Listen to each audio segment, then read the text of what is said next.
Et yo mando et tengo por bien, y es la mi merced, que la dicha villa se poble, et cerque en el lugar do dicen agora Ugao.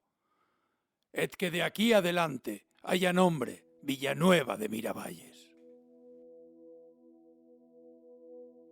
Hitz hauekin, Don Juan Infanteak, Bizkaiko jaunak, hiribildu berri bat sortu zuen 1375ko martxoaren 4 Villanueva de Miravalles izenarekin.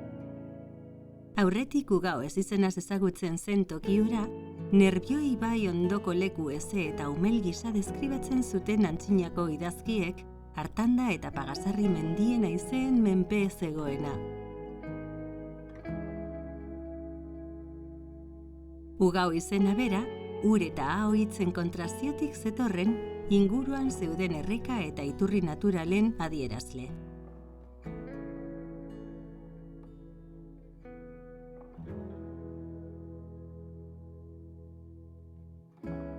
Bere sorreratik bertatik, Ugao Miravalles herri estrategikoa izan da historian zehar, Arratiako haranaren sarrera eta Nerbioi ibaiaren ondoko kokapen garrantziari esker.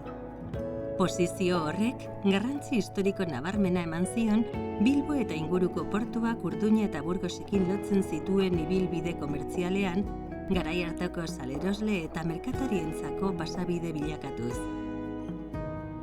Urteak aurrera joan ahala, Miravalles garrantzia galduz joan zen inguruko herriekin, Zeberio eta Arrigorriagarekin batez ere, izandako liskarren ondorio segungo tamainara murriztua geratu arte, 19. mendearen aldera.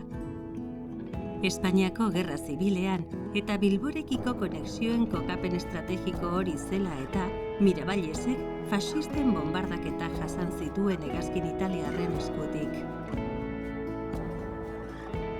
Ondoren, 1983 urteko Uholde Bortitzek udalerria ia berreraikitzera behartu zuten gaur egungo herri antolaketa hartuz.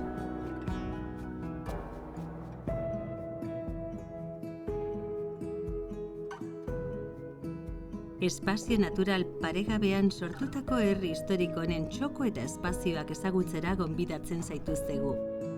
Ongi etorri Ugao Miravallesera.